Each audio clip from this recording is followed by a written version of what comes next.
Hi everyone. So once again I am so sorry for all that inconvenience. लेकिन अभी we are here and ready to talk about anxiety today. तो हमारा आज का main topic है, हमारा concern है कि हमें एंजाइटी के बारे में जानना है, अंडरस्टैंड करना है कि एंजाइटी होती क्या है.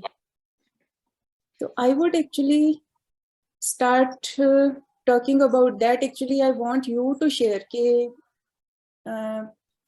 आपको क्या लगता है कि एंजाइटी क्या होती है. मैं एक बार स्क्रीन शेयर बंद करती हूँ so that we can share. Anybody wants to share what is anxiety? Ji myself. जी प्रभा, मैं आपका हाथ देख रही हूँ और फिर हर्षा.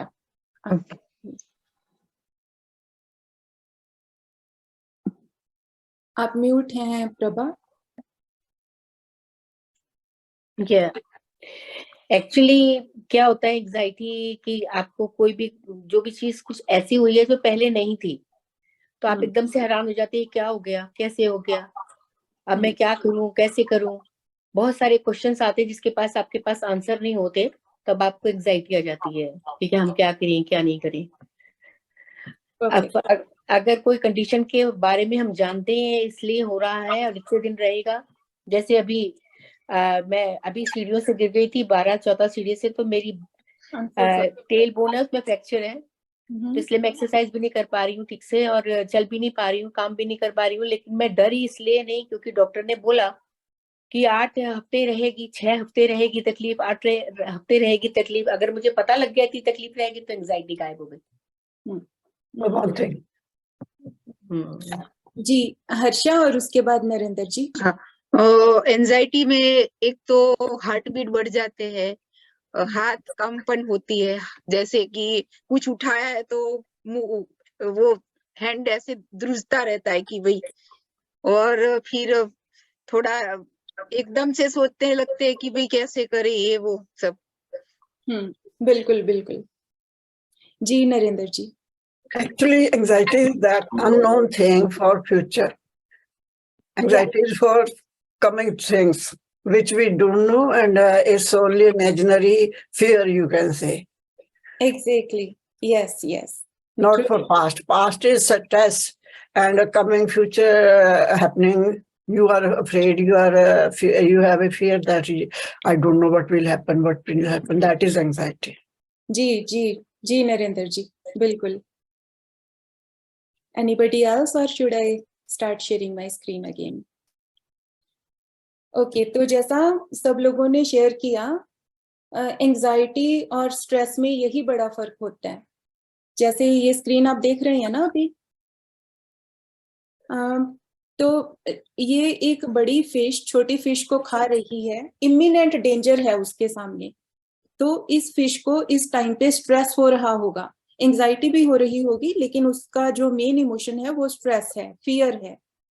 अब ये बड़ी फिश चली गई है, कोई बड़ी फिश नहीं है, ये सेफ है, छोटी फिश सेफ है, लेकिन still she is experiencing the emotion of anxiety.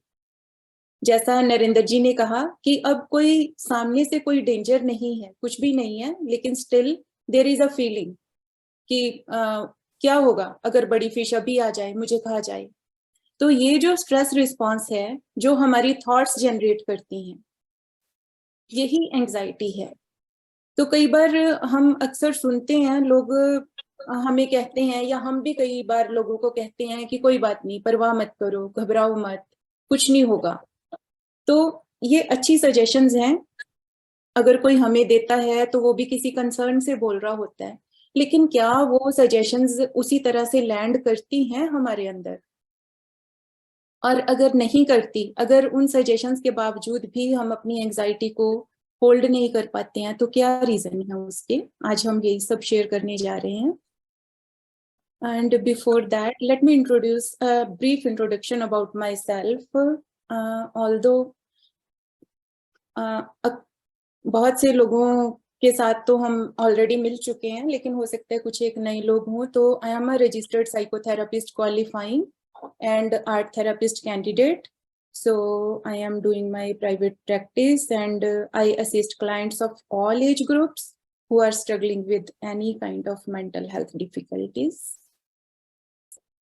So this is our today's topic, understanding anxiety. Anxiety होती क्या है, जो हमने लगभग डिस्कस किया है. सिम्टम्स क्या हैं एंजाइटी के, जैसे हर्षा जी ने बताया, स्वेटिंग होती है, घबराहट होती है. कारण क्या है एंजाइटी के, और अगर एक बार एंजाइटी क्रॉनिक रूप में हमारे अंदर आ जाए तो फिर वो हमारी डेली लाइफ को कैसे इम्पैक्ट करती है. अगर एंजाइटी रिकॉग्नाइज हो जाए, अगर हमें पता चल जाए कि हम एंजाइटी से परेशान हैं, तो किस तरह के रिसोर्सेज हम यूज कर सकते हैं, क्या कर सकते हैं हम टू रिड्यूस आवर एंजाइटी. तो I want all of you to know कि हमारा, क्योंकि आज का टॉपिक एंजाइटी को लेके है, तो it can stimulate some anxious parts inside you, as this is a psycho education session and not a therapy session, so please take care of yourself as needed. कुछ चीजें आप कर सकते हैं. अभी हमने सबने एक्सरसाइज की है, which is a good start. It's kind of body stimulated है, exercised है, तो वो हेल्पफुल होगा. लेकिन आप बीच में जब जरूरत पड़े, कीप डीप ब्रीदिंग, डूडलिंग कर सकते हैं आप साथ में. अगर आपके पास आर्ट सप्लाईज हैं तो keep drawing something and let yourself move as needed. चाय कॉफी कुछ पीना चाहें साथ में. तो एंजाइटी एक नॉर्मल यूनिवर्सल ह्यूमन इमोशन है. तो दो तरह की एंजाइटी होती है. एक नॉर्मल एंजाइटी है जो बहुत जरूरी है हमारी डेली लाइफ के लिए, डे टू डे लिविंग को चलते रहने देने के लिए. नॉर्मल एंजाइटी एक जरूरी इमोशन है. लेकिन वो नॉर्मल एंजाइटी कब एंजाइटी डिसऑर्डर बन जाती है, ये हम अभी इसके बारे में बात करेंगे. और प्रेवलेंस क्या है एंजाइटी डिसऑर्डर का. तो as a normal and universal human emotion, ये इट्स कॉमन, ये हर किसी को होती है. कोई पर्सन इस धरती पे ये क्लेम नहीं कर सकता कि उसको एंजाइटी नहीं होती या उसको कभी एंजाइटी नहीं हुई. ऐसा कभी हो ही नहीं सकता. तो ये नेचुरल रिस्पॉन्स है बाहर के स्टिमुलस का. अब अगर बाहर से कोई थ्रेट है, कोई ऐसा स्टिमुलस आ रहा है जिसकी वजह से हमारा बॉडी या हमारा नर्वस सिस्टम फाइट और फ्लाइट मोड में चला गया, तो हम एंजाइटी फील करेंगे ही. It can be managed. तो जैसे हम सबको पता है, it's not always a problem, it's different for everyone. वही सेम स्टिमुलस, वही सेम ट्रिगर हर किसी को एक ही तरह से ट्रिगर नहीं करता. हम सब अलग अलग तरह के बीइंग हैं, हमारी कैपेसिटी अलग अलग तरह से बिल्ड होती है. तो हमारा जो पर्सनैलिटी डेवलपमेंट है वो बचपन से शुरू हो चुका होता है, हमारे बर्थ लेने से, बल्कि बर्थ से पहले. तो बेस्ड ऑन हमारे पास स्ट्रेंथ कितनी है, हमारी पर्सनैलिटी का ऑर्गेनाइजेशन कैसा है, हमारा बिहेवियर कैसा बिल्ड हुआ है, उसके बेस पे एंजाइटी को हम डिफरेंट तरह से रिसीव करते हैं. तो क्या डिफरेंस क्या है नॉर्मल एंजाइटी का और एंजाइटी डिसऑर्डर का. तो नॉर्मल एंजाइटी वो है जो हमें सुबह से लेके शाम तक किसी ना किसी फॉर्म में हमें एक्सपीरियंस होती है. लेकिन एंजाइटी डिसऑर्डर वो है जब वो एक क्लिनिकल सिचुएशन बन जाती है, जब वो क्रॉनिक बन जाती है, और जब हमारी डे टू डे लाइफ उससे इम्पैक्ट होना शुरू हो जाती है. तो एंजाइटी में एक्चुअली जैसा नरेंद्र जी ने शेयर किया था कि ये फ्यूचर ओरिएंटेड होती है. अभी प्रेजेंट में कुछ नहीं हो रहा है, अभी प्रेजेंट में कोई तकलीफ नहीं है, लेकिन मेरी थॉट्स ऐसी चीजें मेरे सामने प्रेजेंट करेंगी, मेरी अंडरस्टैंडिंग में कुछ ऐसी चीजें होंगी कि जो मुझे हर वक्त घबराहट में या परेशानी में डाल के रखेंगी. तो एंजाइटी डिसऑर्डर जो है ये क्लिनिकल सिचुएशन है जो कि है जब हम डॉक्टर के पास जाते हैं या हमारा कोई बॉडी सिम्टम्स ऐसे होते हैं, तो हो सकता है कि आपका फैमिली डॉक्टर या आपका साइकियाट्रिस्ट आपको diagnose करे with certain anxiety disorder. So it refers to excessive, persistent and intense anxiety or fear that interferes with daily life and activities. तो जो मेजर टाइप के मेन टाइप्स के एंजाइटी डिसऑर्डर होते हैं वो हैं generalised anxiety disorder, panic disorder, social anxiety disorder, OCD obsessive compulsive disorder, PTSD post traumatic symptom and specific phobias. तो अगर इस तरह का कोई भी सिम्टम किसी को भी महसूस होता है, फील होता है, तो इट्स ऑलवेज हेल्पफुल कि आप मेंटल हेल्थ प्रोफेशनल की हेल्प लें। अच्छा, जी ओसीडी भी एंजाइटी में आती है? जी, ओसीडी एंजाइटी में आती है ये। अच्छा। बिल्कुल जी।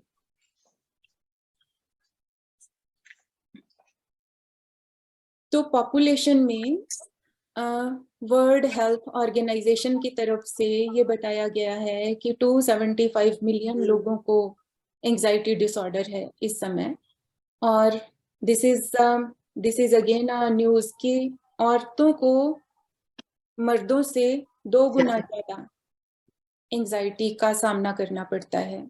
सेंसिटिव ज्यादा होती है ना इस। जी बिल्कुल। तो the most common mental illness जो है हमारी कंट्रीज में, खासकर यूएस और हमारे एरियाज में, वो एंजाइटी है।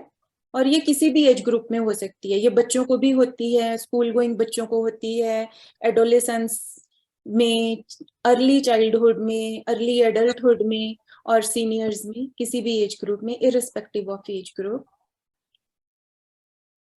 सो स्ट्रेस और एंजाइटी में डिफरेंस क्या है? ऑल्दो कुछ रिसर्चर्स, कुछ हेल्थ प्रोफेशनल्स मानते हैं कि ये दोनों काफी, ये एक ही फैमिली के 2 मेंबर्स हैं एक्चुअली। स्ट्रेस होता है शॉर्ट टर्म, आज मेरा एग्जाम है जैसे, और मुझे स्ट्रेस है कि मेरा किसी भी कारण को लेके स्ट्रेस, मुझे एग्जाम का स्ट्रेस है, तो वो मेरा एग्जाम हो जाएगा, मेरा स्ट्रेस खत्म हो जाएगा। लेकिन अगर वही चीज लिंगर करे, मेरी थॉट्स में कैरी करे, अगर मैं उसी चीज को लेके बार बार वरी होती जाऊं, मेरा एग्जाम खत्म भी हो चुका लेकिन वो एंजाइटी मेरी लिंगर कर रही है। तो जब कोई चीज लिंगर करती है और जब मैं फ्यूचर में उसको एंटीसिपेट करके घबराना शुरू कर दूं, तो उसको हम एंजाइटी बोलते हैं। उसको, उन थॉट्स को अगर मैं बाहर नहीं कर पा रही हूँ अपने सिस्टम में से, वो थॉट्स अगर मेरे को ओवर पावर कर रही हैं, तो दैट्स एन एंजाइटी। तो एंजाइटी में किस तरह के सिम्टम्स आते हैं, जैसे हमने पहले शेयर किया, रेस्टलेसनेस, टेंसनेस, स्वेटिंग होती है, तलियां एकदम पसीने से भर जाती हैं, आपकी पूरी बॉडी में स्वेटिंग हो सकती है, नर्वसनेस होती है, अनईज होता है, और भी बहुत सारी चीजें हो सकती हैं एंजाइटी में, जैसे आपका स्टमक अपसेट हो सकता है, अनहैप्पीनेस, और कुछ लोगों को बहुत ज्यादा क्राइंग होना शुरू हो जाता है, हर वक्त आंसू निकलते रहते हैं। तो ये जनरल सिम्टम्स हैं एंजाइटी के। मेमोरी इश्यूज हो जाते हैं, चीजें हम चीज रख के भूल जाते हैं, याद ही नहीं आती, कई बार किसी का नाम नहीं याद आ रहा होता, कोई इंसिडेंट याद करने की कोशिश करते हैं तो याद नहीं आ रहा होता, ओवर थिंकिंग, इंसोम्निया, नींद नहीं आती, ठीक से नींद नहीं आती या नींद आती ही नहीं, रेस्टलेसनेस, मसल टेंशन होता है, हमारे पूरे सारे मसल्स बॉडी के या कोई स्पेसिफिक एरिया के मसल्स स्टिफ हो जाते हैं, स्वेटिक, रैपिड हार्ट बीट, और हार्ट की प्रॉब्लम्स भी अगर क्रॉनिक एंजाइटी है तो आगे चल के वो बहुत सारी बीमारियों में ट्रांसलेट हो जाती है, stomach issues, panic attacks, procrastinate करते हैं जब हम, अवॉइड करते हैं कुछ सिचुएशंस को, ये सब एंजाइटी के सिम्टम्स हैं। तो अगर ये सब चीजें हमारे साथ हो रही हैं, ब्रीदिंग में ट्रबल हो रहा है, ब्रीदिंग शैलो हो रही है, या ऐसा लग रहा है कि चोकिंग हो रही है, सांस ही नहीं आ रही, और बार बार अगर हमें रीअश्योरेंस की जरूरत महसूस हो रही है, मैंने कोई काम किया, मैंने कोई कुकिंग की और मुझे 10 बार पूछना पड़ रहा है कैसी है, अच्छी है, स्वाद बनी है कि नहीं, मुझे बहुत ज्यादा रीअश्योरेंस की जरूरत है, वो भी एंजाइटी का सिम्टम है। और लगातार वरी हो रहा है, कोई घर से बाहर गया, जब तक वो घर वापस नहीं आएगा मुझे वरी होता रहेगा, या मैं और चीजों को लेके वरी कर रही हूँ, मैं ओवरऑल दुनिया में क्या हो रहा है उन सब चीजों को लेके वरी कर रही हूँ। सो इट्स नॉट कि हमें इनसेंसिटिव होना है, इट्स नॉट कि हमें वरी नहीं करना चाहिए, लेकिन वरी अगर उस तरह का है जो आपकी फिजिकल और मेंटल हेल्थ को इम्पैक्ट कर रहा है, जिससे आप सफर कर रहे हैं। वरी एक लेवल पे वरी होते हैं जब हम एक्शन में होते हैं, जब हम कुछ करते हैं उसको लेके, उस वरी को हम एड्रेस करते हैं बाय सम प्रोडक्टिव एक्शन, तो दैट्स अ हेल्दी वरी। लेकिन अगर वो वरी हमें खाने लग जाए, हमें परेशान करने लग जाए, तो दैट्स अ सिम्टम कि ये एंजाइटी का सिम्टम है। और लैक ऑफ पेशेंस तो है ही, मूड की इरिटेबिलिटी, ये सारी चीजें अगर हो रही है तो इसका मतलब है कि a person is experiencing anxiety. So I think it's clear कि normal anxiety और anxiety disorder में क्या difference है. Any questions so far? जी प्रभा।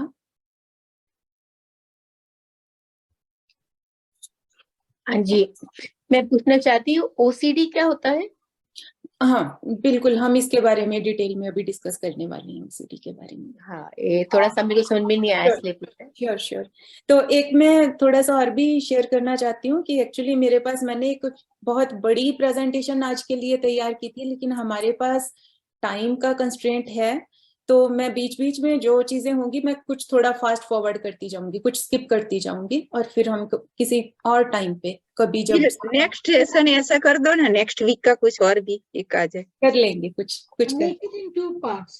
2 पार्ट में आप करिए। हाँ 2 पार्ट में कर दो। हाँ हाँ, लेकिन मैं एक बार समझ में आया ना, इट शुड नॉट बी जल्दीबाजी में आधा चीज नहीं समझे तो फिर नहीं जल्दीबाजी नहीं करेंगे, लेकिन कुछ चीजें जिनको मैं थोड़ा सा एक बार टच करके आगे चली जाऊंगी, फिर ताकि आपको एक पूरा ओवरव्यू में जरूर देना चाहती हूँ। नहीं, एक चीज है क्लॉस्ट्रोफोबिया है, देयर आर मेनी फोबियाज। बिल्कुल, एंजाइटी बहुत बड़ा सब्जेक्ट है, huge field, it's a huge area. और ये आप बताएंगे ना, जो पैनिक अटैक्स होते हैं, कभी कोई बंदा प्लेन में गया, देन ही फील्स क्लॉस्ट्रोफोबिया। हम ये सब कुछ अभी शेयर करने वाले हैं, अभी आने वाला है सब। बिल्कुल, how to remove it, because travel करना तो जरूरी है, लाइक, है ना? So that kind of thing. So should I go ahead? Sure. तो मुझे ये थोड़ा सा वो लग रहा है कि जब मैं अपनी स्क्रीन पे हूँ तो मुझे आप सब लोग नहीं दिख रहे हैं, but it's okay, I think it's working for now. But we can see you. या ओके, हाँ, तो मैं ये बुक आपको दिखाना चाह रही थी। सो ये diagnostic and statistic manual of mental disorders DSM-5, ये वो बुक है जिसको साइकियाट्रिस्ट्स और मेंटल हेल्थ प्रैक्टिशनर्स फॉलो करते हैं, और जिसके बेस पे डायग्नोज होता है, जिसके बेस पे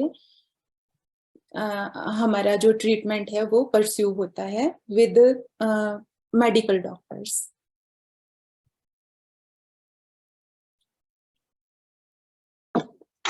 What? So this is DSM-5. तो DSM-5 में जो मेन एंजाइटी डिसऑर्डर्स हैं वो ये हैं, जिनकी हमने अभी बात भी की है। General anxiety disorder, panic disorder, panic attacks आते हैं, social anxiety disorder, OCD, post traumatic stress disorder, specific phobias, जिसमें बहुत सारे फोबियाज हैं। तो अगर हम सिर्फ इन चीजों की ही बात करें तो हमें कम से कम 2-2.5 घंटे चाहिए, तो हम थोड़ा थोड़ा इनको टच करते हुए चलते हैं आगे। GAD क्या है, इसके सिम्टम्स क्या हैं एक्चुअली? अगर एक्सेसिव वरी हो रहा है, हर वक्त थकावट हो रही है, मसल एक है या मसल सोर रहते हैं, सुबह उठे हैं टांगे दर्द हो रही हैं, बाजुओं में दर्द है, और बहुत ज्यादा रेस्टलेसनेस है, हर वक्त मूड इरिटेटेड रहता है, सोया नहीं जा रहा ठीक से, तो बहुत चांसेस हैं कि आपको जनरलाइज्ड एंजाइटी डिसऑर्डर हो। यहाँ मैं एक बात और जरूर शेयर करना चाहती हूँ कि क्योंकि जैसे हमने बात की कि अभी बिकॉज हम एंजाइटी की बात कर रहे हैं, तो इट्स इम्पॉर्टेंट कि आप अपने आप को वॉच करते रहें, देखते रहें कि आपको एंजाइटी ट्रिगर तो नहीं हो रहा। अगर ऐसा हो रहा है तो you need to take care of yourself by moving yourself और whatever works for you. तो ये जो हम सिम्टम्स अभी आगे और बहुत सारे सिम्टम्स हम शेयर करेंगे, तो इनको लेके हमें खुद को या किसी को डायग्नोज नहीं करना, क्योंकि ये डायग्नोज इस तरह से नहीं होता। हो सकता है कि किसी में यही, हम लोगों को या अपने आप को बिहेवियर में देखते हैं, हम किसी को देख रहे हैं, उसके बिहेवियर में हमें कुछ चीजें दिखाई दें, जरूरी नहीं है कि वो एंजाइटी डिसऑर्डर ही हो, उसके रीजन कुछ और भी हो सकते हैं। So we can allow ourselves not to go in that area. Panic disorder और पैनिक अटैक, तो पैनिक अटैक्स में आई एम श्योर कि औरतों को तो कभी ना कभी लाइफ में ये सिचुएशन आती ही है, ज्यादातर करके, और कुछ हो सकता है कुछ लोगों ने एक्सपीरियंस किया हो लाइफ में एक आध बार या ज्यादा बार या कभी ना कभी पैनिक अटैक्स को। तो किस तरह का डिस्कम्फर्टिंग एक्सपीरियंस है वो, स्वेटिंग, हार्ट पल्पिटेशन होती है, बहुत ज्यादा तेज धड़क रहा होता है heart, shallow breathing, dizziness, nausea, hot flashes या चिल्स आते हैं, और उसमें एक सेंसेशन ऑफ स्मोदरिंग फील होता है कि जैसे, और फीलिंग ऑफ चोकिंग, जैसे कोई आपका गला दबा रहा है, जैसे आपकी सांस रुक रही है, लगता है कि जैसे सब कुछ लूज हो रहा है, कोई कंट्रोल नहीं है। तो these are the symptoms of panic disorder. Social anxiety disorder में अगर कोई पर्सन बहुत शाय है, अगर कोई बहुत इंट्रोवर्ट है, तो इट्स नॉट कि शाइनेस और इंट्रोवर्जन सोशल एंजाइटी डिसऑर्डर का सिम्टम है, उसके बहुत से और वजह भी हो सकती हैं। कोई पर्सन बाय नेचर ही शाय हो सकता है, इंट्रोवर्ट हो सकता है, लेकिन अगर उस इंट्रोवर्जन के पीछे अनईज है उस पर्सन को, अगर वो इसलिए इंट्रोवर्ट है कि उसको एंजाइटी है, तो ये चीजें या तो वो पर्सन खुद अपने लिए तय कर सकता है, उसको खुद समझ आ सकता है, या फिर we should leave that to professionals, क्योंकि इन डिसऑर्डर्स को डायग्नोज करना सिर्फ इसका एक पूरा प्रोसीजर होता है जो हम अभी आगे शेयर करेंगे। ये इस तरह से नहीं होता कि जस्ट एक ही चीज को शेयर करके या डिस्कस करके हम कह सकें कि आपको ये एंजाइटी डिसऑर्डर है। It's a long process to tell कि ये डायग्नोज आपको है या नहीं है। So this is OCD. OCD बहुत बड़ा एरिया है। ओसीडी में compulsive, obsessive and compulsive disorder, तो हम बहुत सी चीजों को लेके ऑब्सेसिव होते हैं और कंपल्सिव होते हैं, ये दो चीजें हैं। किसी पर्सन को किसी चीज को लेके बहुत ज्यादा ऑब्सेशन हो गया, वो कोई चीज भी हो सकती है, वो उसके अपने थॉट्स भी हो सकते हैं। जैसे अगर मैं बहुत ज्यादा धार्मिक हूँ और मुझे लगता है कि एक गॉड होता है, और फिर मुझे लगता है कि ये मेरा गॉड है और बस यही प्राइमरी है और यही सब कुछ है, इसके अलावा और कुछ नहीं है।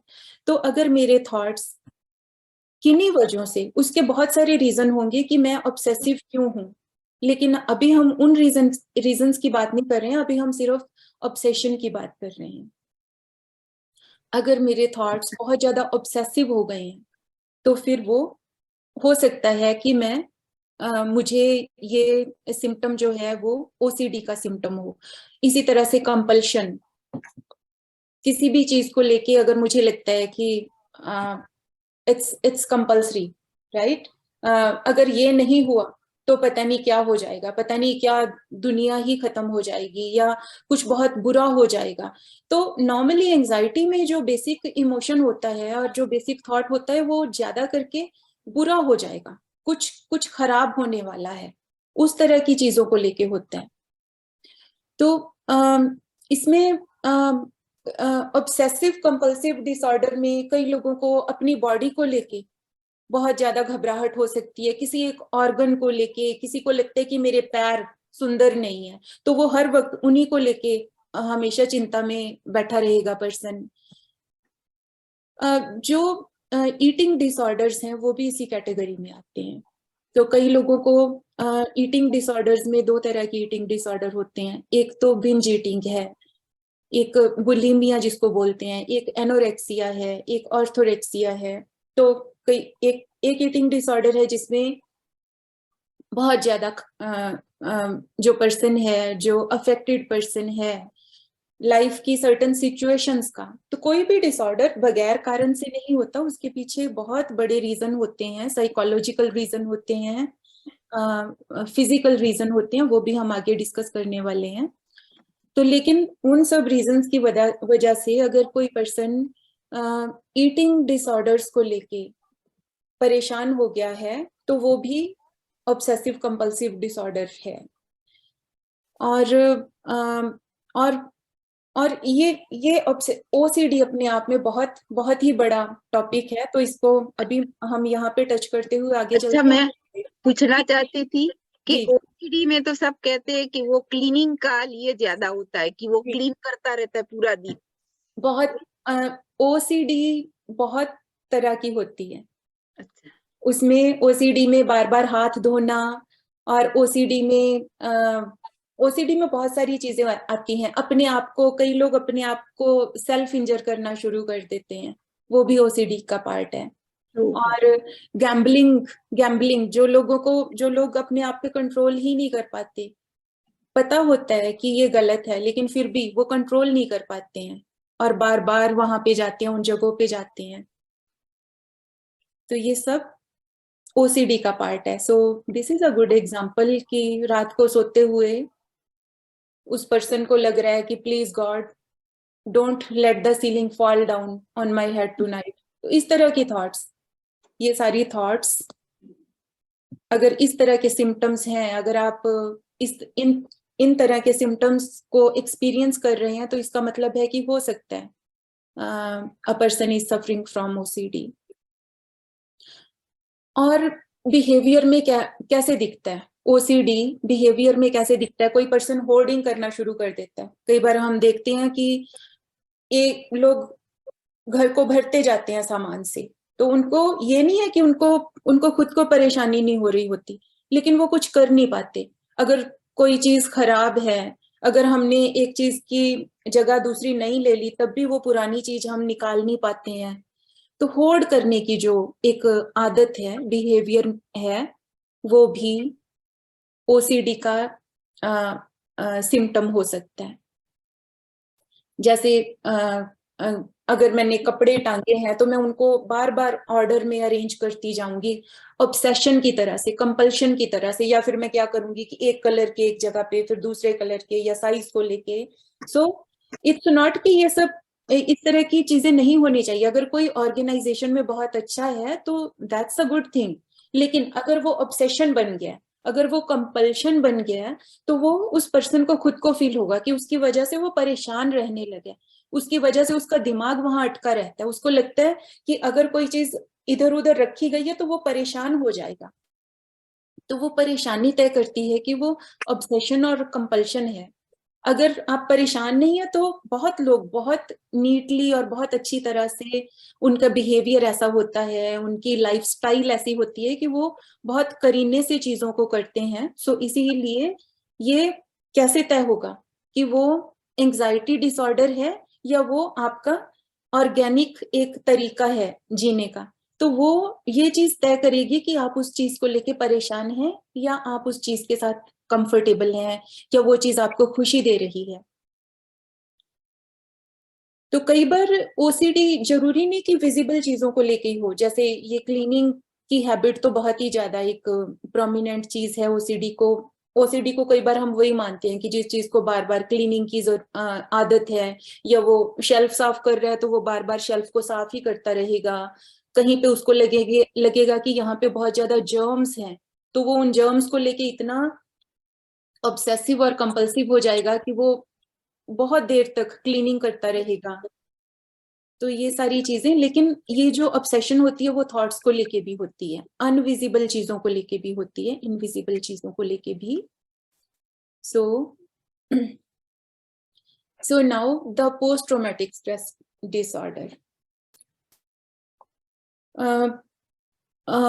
कई बार कोई एक्सीडेंट हो गया, कार एक्सीडेंट हो गया, तो वो एक्सक्यूज मी जी जी, आपने कहा कि ये जो क्लीनिंग की है या ऑर्डर में कपड़े रखना, जो भी कुछ आप एक काम कर रहे हो, ये हो सकता है कि डिसऑर्डर हो के, और आपने ये भी कहा कि हो सकता है कि आप उसमें कंफर्टेबल फील कर रहे हो, जी लेकिन आप तो कंफर्टेबल फील कर रहे हो, लेकिन the persons around you they might not be feeling comfortable with this type of your habit, then what it will become.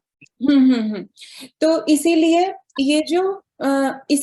ये बहुत जरूरी है कि असल में इन सिम्टम्स को, ये बड़ा अच्छा क्वेश्चन है कि हो सकता है आप कंफर्टेबल फील कर रहे हो, तो जो पर्सन और आपके आसपास के लोग कंफर्टेबल फील नहीं कर रहे, तो इस सिनेरियो में ही कुछ ऐसा सेंस हो रहा है कि कुछ ना कुछ तो अदर देन नेचुरल और नॉर्मल हो रहा है जी। इसका मतलब कुछ ना कुछ आप आउट ऑफ द प्रोपोर्शन कर ही रहे हो। अदरवाइज अगर आप घर को ऑर्गेनाइज कर रहे हो, करीने से रख रहे हो, तो किसी को क्यों, आसपास के लोगों को क्यों ही परेशानी होगी, हो नहीं सकती।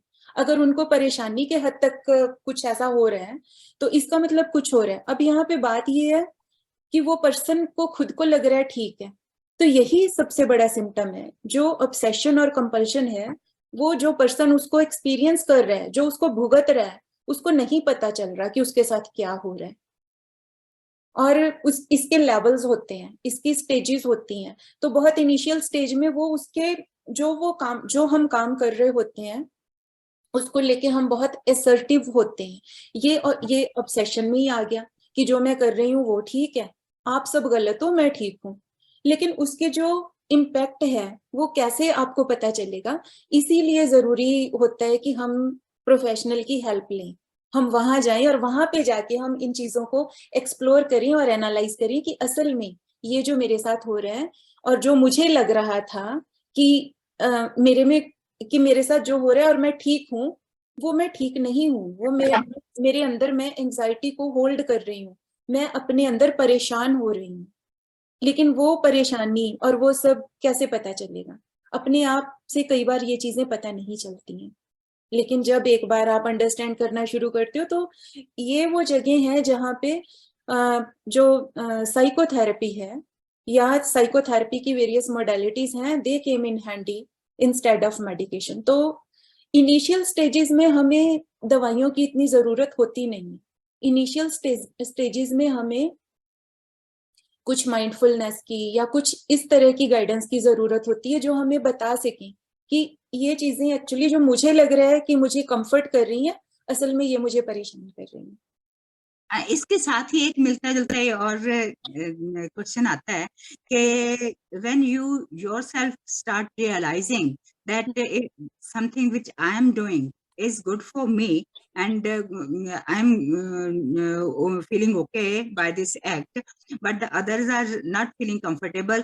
When I, for example, I take my example, when I start feeling that the other is not comfortable with this act, then and I start realizing, then what should I do? Should I discontinue that function or go to the specialist or whatever the guidance you are suggesting for? Okay.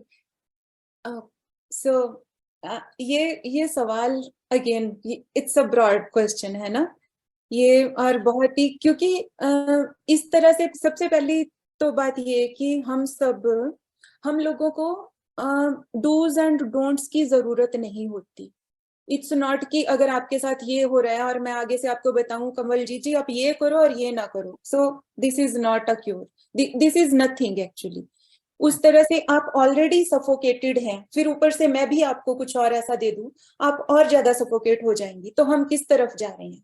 हम health की तरफ नहीं जा रहे हैं, हम healing की तरफ नहीं जा रहे हैं, हम और ज्यादा एंजाइटी की तरफ जा रहे हैं। तो वो सारी सिचुएशन को एक्सप्लोर करने के लिए कि असल में हो क्या रहा है, हो सकता है ये जो सिचुएशन है, जो सिनेरियो आपने शेयर किया है, वो उसका एंजाइटी से कोई लेना देना ही ना हो, वो आपकी लाइफ की और सिचुएशंस को, और तरह की प्रॉब्लम्स को एक्सप्लोर कर रहा है या बता रहा है कि कहीं किन्हीं और एरियाज में प्रॉब्लम है। अब पर्सन खुद से आइडेंटिफाई नहीं कर पा रहा, उसको हेल्प की जरूरत है। सो एक बात यहाँ पे, सिर्फ एक बात जो है वो ये जानने की कि उस पर्सन को परेशानी तो हो रही है ना, कि मैं ये कर रहा हूँ, मुझे ठीक लग रहा है, मुझे अच्छा लग रहा है, लेकिन दूसरे लोगों को अच्छा नहीं लग रहा, तो कहीं ना कहीं कन्फ्लिक्ट तो है, और वो कन्फ्लिक्ट दोनों पार्टीज फील कर रही हैं। तो अब यहाँ पे उस कन्फ्लिक्ट को बजाय कि चलते रहने दिया जाए, और चलते रहने देने से वो बहुत ज्यादा बड़ा इशू बन जाए, वो बहुत ज्यादा बड़ा एंजाइटी डिसऑर्डर बन जाए, या स्ट्रेस बन जाए, या डिप्रेशन बन जाए, तो इट्स ऑलवेज बेटर कि वो दोनों उस पे काम करें। अब दोनों अगर अपने ही कैपेसिटी में काम कर पाते तो हो सकता है वो सिचुएशन ही राइज ना होती। इसका मतलब कहीं ना कहीं मिसकम्युनिकेशन या नॉन कम्युनिकेशन भी है। तो that's where the psychotherapist come in handy. तो बहुत तरह की थेरेपी सर्विसेज अवेलेबल हैं, 1-to-1 है, फैमिली काउंसलिंग है, ग्रुप काउंसलिंग है। तो वहां पे इस तरह के जो मिसकम्युनिकेशन है उस पे काम कर सकते हैं हम। तो एंजाइटी और डिप्रेशन में कितना फर्क है? अरे मेरा ख्याल मेरी नेक्स्ट प्रेजेंटेशन डिप्रेशन पे है। तो बहुत सारे प्रोफेशनल्स ये मानते हैं कि ये ऑलमोस्ट, ये असल में एक ही फैमिली के दो लोग हैं, भाई बहन हैं। तो एंजाइटी में भी डिप्रेशन आएगा ही आएगा, और डिप्रेशन और एंजाइटी में कोई बहुत बड़ा फर्क नहीं है। इस क्वेश्चन को मैं अपनी नेक्स्ट प्रेजेंटेशन में एड्रेस करूंगी। तो अभी के लिए सिर्फ ये कि ये दोनों एक ही फैमिली के मेंबर हैं।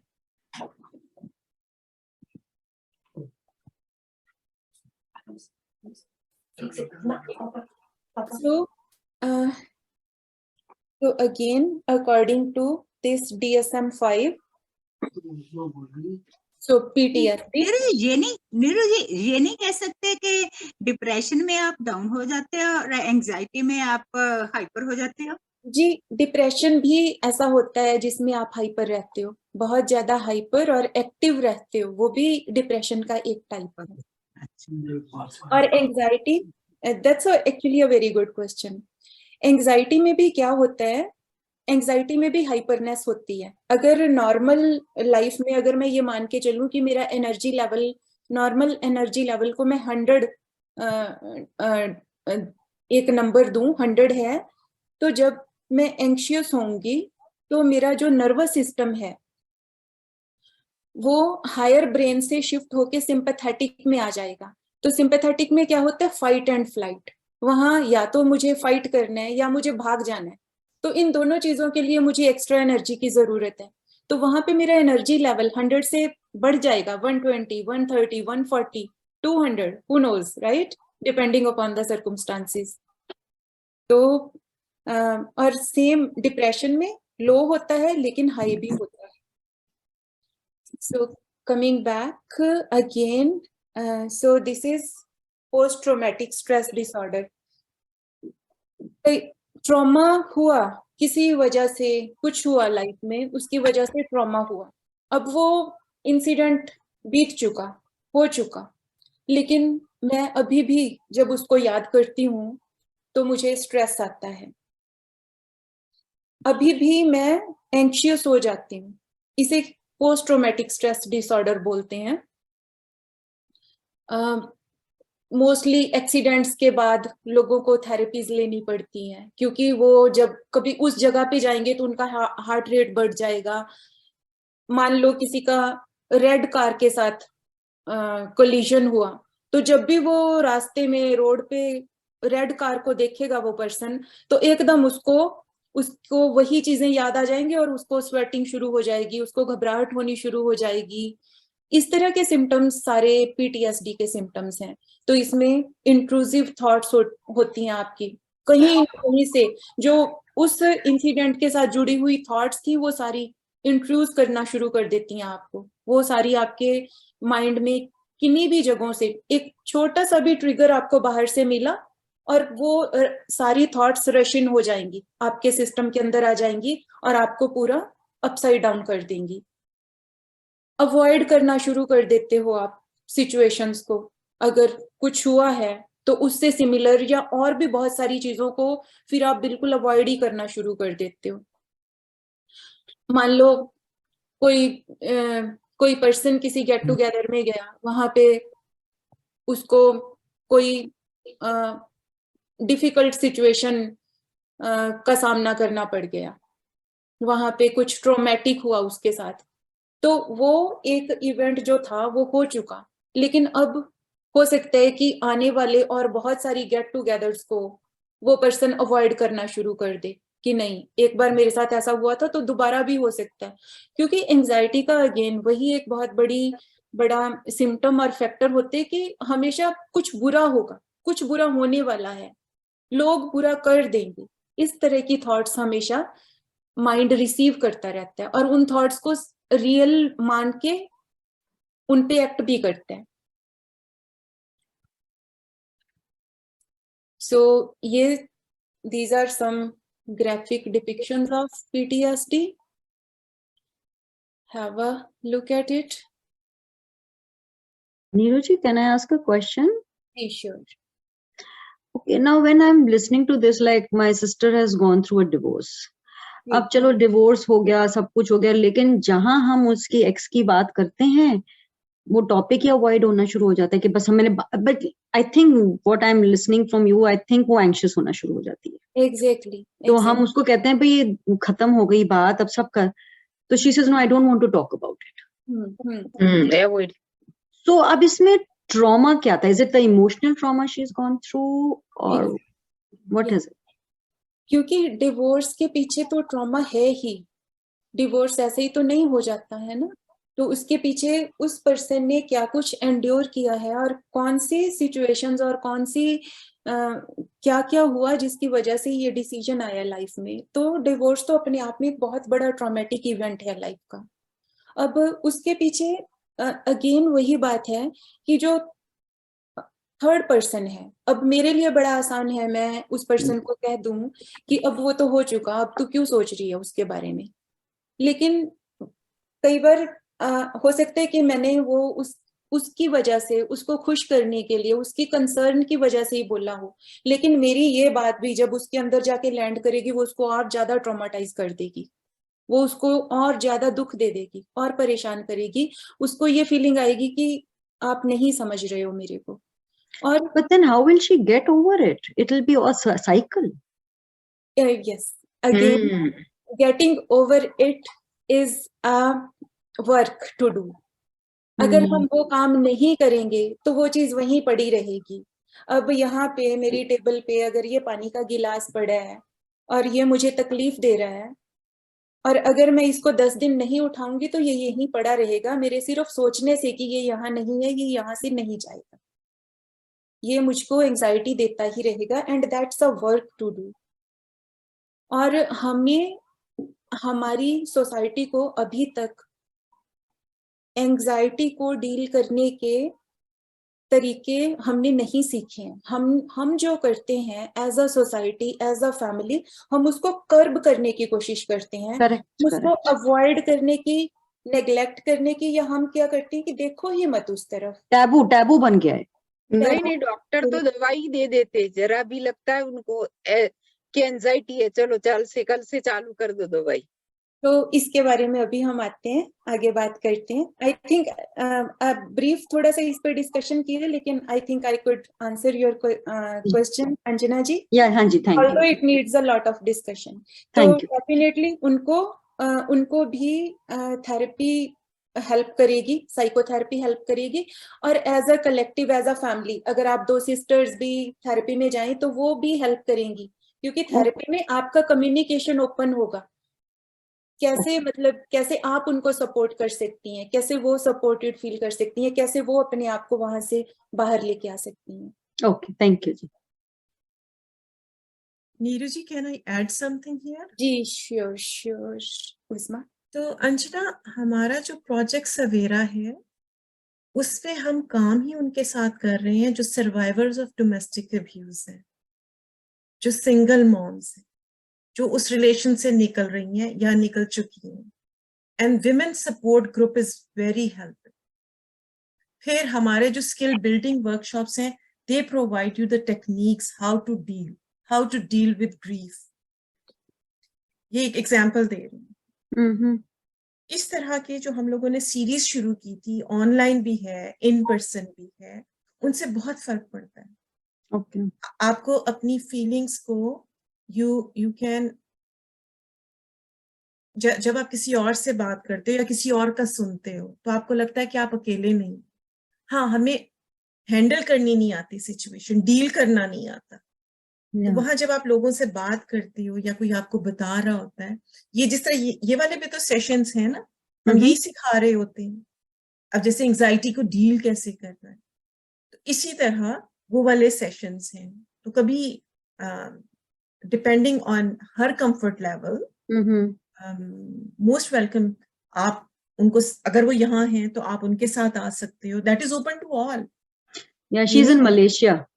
ओके, सो हमारे ऑनलाइन सेशंस को वो ज्वाइन कर सकती है अगर टाइम को परमिट करते हैं. We are bringing more programs. So और ये सारे प्रोग्राम्स हमारे जो होते हैं ऑनलाइन अवेलेबल, हमारे यूट्यूब पे अवेलेबल है. इस सब ये लाइव जा रहा है. So people they can watch these programs, और उससे शायद उन्हें कोई आइडिया आ जाए, वो और बात करना चाहें. No, amazing. Neeruji's session is really amazing, but thank you, Uzma. बहुत अच्छा है. Thank you so much, Uzma. That's a wonderful sharing. और 1 मिनट में अभी और लेती हूँ यहाँ पे. It's important to share कि जैसे ये मेरा आज का सेशन है. This is not a therapy session. This is a psycho education session. इसी तरह से एक तो जो जिस सिचुएशन में हम होते हैं उसके बारे में जानना, वो भी बहुत इम्पोर्टेंट है. लेकिन अब उसके बारे में जान के अब क्या, सिर्फ जानने से मेरा पेन नहीं जाता. जैसे मेरे को कोई चोट लगी, अब मुझे बताया गया कि यहाँ पे तुझे ये इंजेक्शन लेना है, तुझे ये दवाई लगानी है, तुझे ये दवाई खानी है. मैंने जान लिया. सिर्फ जानने से मेरा वुंड ठीक नहीं, मुझे अब करना क्या है. तो साइको एजुकेशन और थेरेपी में ये फर्क होता है. और ब्रीफ अबाउट द डिवोर्स की, जब डिवोर्स होता है ना, उसके बाद जो पर्सन है, बहुत सारी रिसर्चेस हैं, बहुत सारी स्टडीज हैं जो बताती हैं कि कितना टाइम लगता है उस ट्रॉमा से हील होने में. तो 1 साल से लेके 2 साल, 4 साल, 5 साल का टाइम पीरियड होता है. उसमें जो पर्सन है वो बहुत सारी स्टेजेस में से निकलता है. तो सबसे पहले जो उसकी स्टेज होती है वो डिनाइल की होती है. डिवोर्स हो गया, वो बहुत सारी चीजों को डिनाई करते, जो आप बात कर रही हैं. हो सकता है अभी वो फर्स्ट स्टेज में हो, डिनाई कर रही हैं, बात ही नहीं कर पा रही हैं, अंदर इतना स्पेस ही नहीं है, होल्ड ही नहीं कर पाती हैं. अगर आप बात करेंगे वो घबराहट में चली जाएंगी, उनका पूरा सिस्टम परेशान हो जाएगा. तो उनसे हिम्मत ही नहीं हो पा रही है बात करने की, है ना. तो ये स्टेज होती है इसकी, डिवोर्स के बाद की स्टेजेस हैं. अब जब वो डिनाइल से बाहर निकलेंगी तो एंगर की स्टेज आएगी, बहुत ज्यादा एंग्री हो जाएंगी, हर चीज पे गुस्सा आएगा उनको. एंगर से जब बाहर आएंगी फिर वो बार्गेनिंग की स्टेज में आएंगी, फिर वो थोड़ा सा अपने आप के साथ, एनवायरनमेंट के साथ कंफर्टेबल होना शुरू करेंगी. जब बार्गेनिंग की स्टेज से बाहर निकलेंगी, हो सकता है उनको डिप्रेशन आ जाए. वो एक अच्छा खासा टाइम, 4-6 महीने, 1 साल डिप्रेशन में रही. जब वो डिप्रेशन से बाहर निकलेंगी फिर वो एक्सेप्टेंस में आएंगी, तो इट्स अ प्रोसेस, ये ऐसे नहीं होता कि कल हुआ बस अब ठीक हो जाए सारा, अपने लाइफ में जुट जाओ, काम करना My शुरू God, it's so amazing to hear that.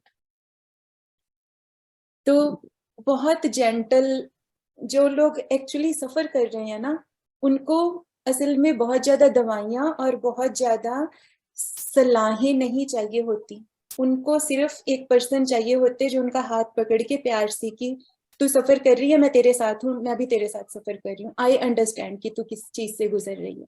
ये चीजें हेल्प करती हैं, ये चीजें हील करती हैं actually। इसमें तो ऐसा है कि लोग उसको ज्यादा खरोद खरोद के और परेशान करते कि भी क्या हुआ, कैसे हुआ, क्यों हुआ।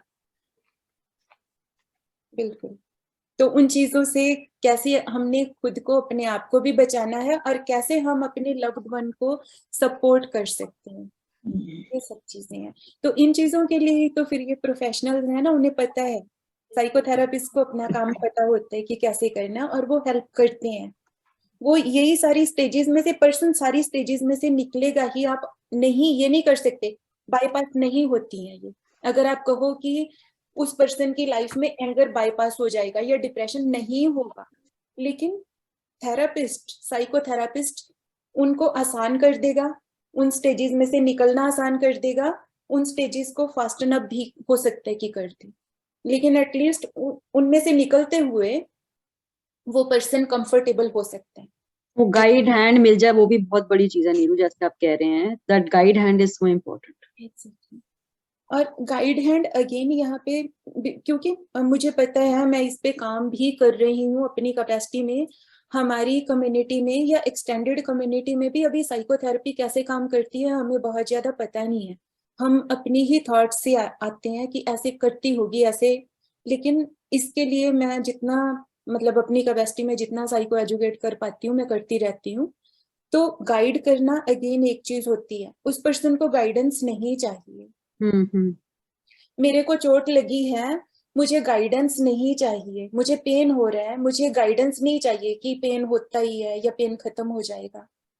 मुझे कोई लविंग हैंड चाहिए जो ये कह दे कि I can feel your pain, that you are suffering, right, और मुझे समझ में आ रहा है। तो साइकोथेरापिस्ट जो होते हैं ना, वो nervous system to nervous system काम करते हैं। आपके अंदर क्या चल रहा है वो उसका मेटाकोग्निशन कर पाते हैं, इसलिए नहीं कि उनके पास कोई पावर है, इसलिए कि उन्होंने सीखा है, ये प्रोफेशन है पूरा। इसमें पूरा, जिस तरह से एक डॉक्टर बनता है 4-6 साल पढ़ाई के बाद, साइकोथेरापिस्ट भी 4-6 साल पढ़ाई के बाद आया है फील्ड में। उसको पता है कि साइक के साथ डील कैसे करना है। मैं एक क्वेश्चन और पूछ सकती हूँ प्लीज? जी हाँ जी, आप बात कर रहे हो from the angle of the female, from the angle of everyone, the same stages are true for the male also, irrespective of gender. Then when you are talking about the boy, then he will also pass through the same stages. Exactly वही same stages में से हर कोई निकलता है, लेकिन उन stages में फिर करना क्या है।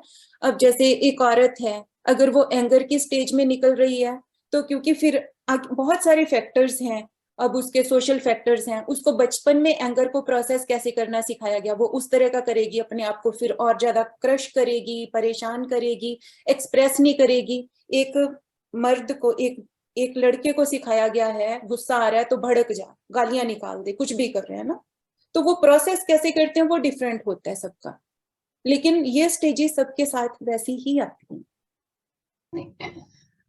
जो परफेक्शनिस्ट है वो भी तो ओसीडी का वो है ना। एग्जैक्टली जी Gita ji, I have seen people जैसे कि अपने शर्ट पैंट बहुत अच्छी तरह रख रहे हैं पर घर बहुत गंदा है। हाँ, फिर खाना ही बना रहे तो खाना ही बना रहे, doesn't allow anybody to come in.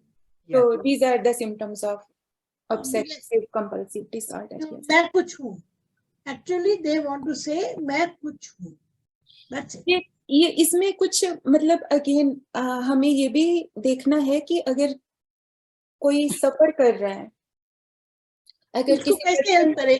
वो तो आने को तैयार नहीं होगा. First thing, they won't be coming up to a psychiatrist or a psychotherapist कभी unless भी they are very कभी wise. कभी भी जब हम, मेरे पास कुछ ऐसे क्लाइंट्स, मेरे कुछ अपने जान पहचान वालों ने भेजे जिनको लगा कि प्लीज इनके साथ सेशन कर लो, she is suffering, he is suffering. तो ऑल्दो मैंने उनको पहले बताया कि this doesn't work like this. अगर आज मेरे को कोई कहे कि नीरू तू बीमार है, तू जो डॉक्टर के पास जा, मेरे को कोई धक्के से ले भी जाए तो वो डॉक्टर मुझे दवाई दे देगा, मेरे में कितना डिसगस्ट होगा और मैं वो दवाई क्यों खाऊंगी, है ना. तो इसी तरह से साइकोथेरेपी या ये हेल्प अगर किसी को चाहिए, जब तक वो खुद पर्सन गरज ना है. रेडीनेस नहीं है, अगर जब तक जो वो ना है. खुद उसको नहीं ये समझ में आया कि now I am actually suffering, तब But- तक वो काम नहीं करेगा. But वो they are आएगा ill. नहीं. They are ill. They won't come up. Exactly. तो उसके लिए, उसी के लिए, इन्हीं सब चीजों के लिए हम ये जो साइको एजुकेशन है, क्योंकि अगर कोई बताए तो हम तो वो चैलेंज की तरह से लग सकते हैं, लेकिन वो अगर एक्सेप्ट person भी को नहीं करता ना सामने वाला कि भाई मुझे ऐसा है. मैंने मेरे- देखा है 2-3 लोगों को हमारे रिलेशन में, इसको सोशल एंजाइटी है, इतनी सारी साय बहुत है वो लड़का, और बहुत सारे लोग आने वाले हैं ना, तो वो फंक्शन में नहीं आता. वो कहता है मुझे घबराहट होती है. हाँ, I've seen a full family जो पलंग के नीचे बैठ जाते थे. अरे बाप रे. And big holding big official status. बड़े बड़े ऑफिसर हैं. उनके घर में जाओ, they are afraid of ladies. They are shy of ladies. क्योंकि हमने मेंटल हेल्थ को Nobody is getting married. घर में एक आध जने का शादी हुआ, सबका नहीं हुआ. बुढ़ापे में शादी कर रहे जबरदस्ती. That is not the way. वो ये मैंने देखा है. Yes, I have seen. मेरी एक वो है बहन के हस्बैंड, उन्होंने तो टाइम से शादी किया. उनके सारे भाई लोग ऐसे छुप जाते थे, तो हम कहते ये हाँ, वो बोलते कम है, फिर एकदम ही बात नहीं करते. बात ही नहीं करते. वो मैंने देखा है. सेक्रेटरी इस रैंक में है, हम्म. रैंक बहुत बड़ा है, कुछ नहीं कर रहे. तो चलिए आगे चले हम. अच्छा, तो वो कम बोलना भी एंजाइटी में आता है?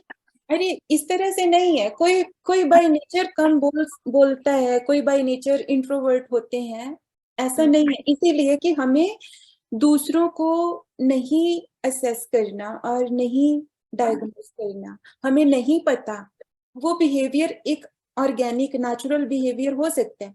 किसी पर्सन को वैसे ही कम बोलना ठीक लगता है, लेकिन अगर उस पर्सन को प्रॉब्लम हो रही है, वो बोलना ज्यादा चाह रहे लेकिन उससे बोलना नहीं जा रहा, तो ये वो पर्सन बताएगा ना, हम नहीं बता सकते उसके बिहाफ पे. अगर हम करना शुरू करें, हम तो हर बंदे को 10-10 डायग्नोज अभी पकड़ा दें, तो ये काम हमें नहीं करना. सो PTSD के बारे में हमने बात की. अभी क्योंकि I am mindful of the time as well, तो मैं अभी थोड़ा सा फास्ट चलती हूँ. तो ये बहुत सारे फोबियाज होते हैं. अभी जस्ट थोड़ा सा शेयर करके, अरे छिपकली से कौन कौन लोग डरते रहे हैं, बहुत लोग. तो वो भी फोबिया होता है. कईयों को पानी से डर लगता है, इंजेक्शन से डर लगता है, ब्लड देख के डर लगता है. So I was one of them. मैं छोटी होती थी, किसी के थोड़ा सा खून निकल आया और मैं बेहोश हो जाती थी. तो तंग जगहों से, खुली जगहों से, जहाज से डर लगता है, बहुत सारी चीजों से लोगों को हाइट से डर लगता है. हाइट से डर लगता है, बिल्कुल. तो ये सब फोबियाज होते हैं. अब इस स्लाइड को मैं अभी स्किप कर रही हूँ because it's gonna take a lot of time. हम नेक्स्ट शेयर करेंगे कि ब्रेन केमिस्ट्री में एक्चुअली हो क्या रहा है. तो हमारा 3 तरह का ब्रेन जो होता है, हायर ब्रेन है, लिम्बिक ब्रेन है और मिडल ब्रेन है, सर्वाइवल ब्रेन है, जो एनिमल ब्रेन है. ये कैसे बिहेव करते हैं,